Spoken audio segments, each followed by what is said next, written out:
Soybean তেলের দাম বাড়া নিয়ে বিস্তারিত জানাতে আমাদের সঙ্গে সরাসরি যুক্ত হচ্ছেন সহকর্মী তামজিদ আহমেদ। তামজিদ, সয়াবিন তেলের মূল্য 4 টাকা বৃদ্ধিতে ক্রেতারা কি বলছেন এবং যারা বিক্রেতা রয়েছেন তারা কি বলছেন?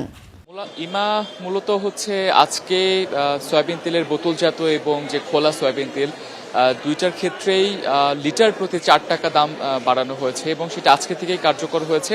তবে যেটা মাঠ পর্যায়ে ঘুরে যেটা দেখা গিয়েছে যে বাজারে সেটার প্রভাব কিন্তু এখনই পড়া শুরু করেনি, অর্থাৎ যে নতুন দাম অনুযায়ী যে তেলের বোতলগুলো বা যে খোলা তেল, সেই তেল কিন্তু এখন পর্যন্ত বাজারে সরবরাহ করা হয়নি।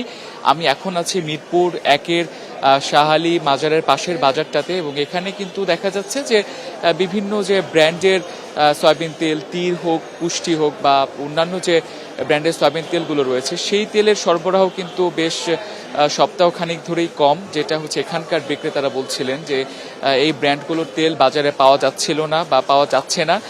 কিন্তু আজকে যেহেতু দামটা বাড়ানো হয়েছে, লিটার প্রতি প্রায় 4 টাকা পর্যন্ত দাম বাড়িয়ে নতুন দাম প্রকাশ করা হয়েছে সরকারের পক্ষ থেকে, তো এখন বিক্রেতারা ধারণা করছে যে এখন হয়তোবা তেলের সরবরাহটা বাড়বে। আমরা অনেক ক্ষেত্রে এটা দেখি যে যখন তেলের দাম বাড়ানো হয় বা বাড়াতে ইচ্ছা প্রকাশ করে কোনো ব্যবসায়ীরা বা ব্যবসায়ী গোষ্ঠী, তখন তারা বাজারে তেলের সরবরাহ বা যে কোনো পণ্যের সরবরাহ তারা কমিয়ে দেয় এবং পরবর্তীতে যখন দামটাকে সমন্বয় করা হয় তখন গিয়ে হচ্ছে বাজারে আবার সরবরাহটা বাড়ে।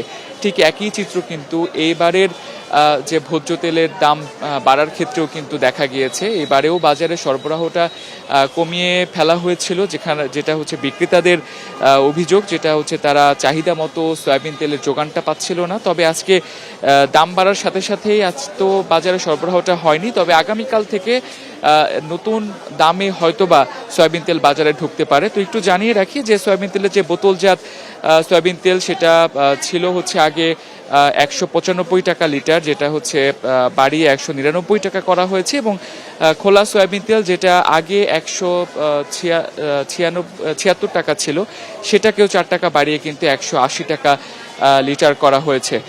তো সব মিলিয়ে বলতে গেলে এখন পর্যন্ত যেটা এখানকার যারা গ্রাহকরা আসছেন তাদের মধ্যে কিছুটা হতাশা দেখা যাচ্ছে, কারণ ভোজ্য তেল আমাদের নিয়মিতই প্রয়োজনে যেটা লাগে এবং ভোজ্য তেল ছাড়া রান্না করা যায় না, সে কারণে লিটার প্রতি 4 টাকা বেড়ে যাওয়া কিন্তু যারা মধ্যম আয়ের মানুষ রয়েছে বা সীমিত আয়ের মানুষ রয়েছে তাদের জন্য একটা বড় ধরনের ভোগান্তি তৈরি করতে পারে। এই ছিল আমার কাছে সবশেষ। তামজিদ, আপনাকে অসংখ্য ধন্যবাদ।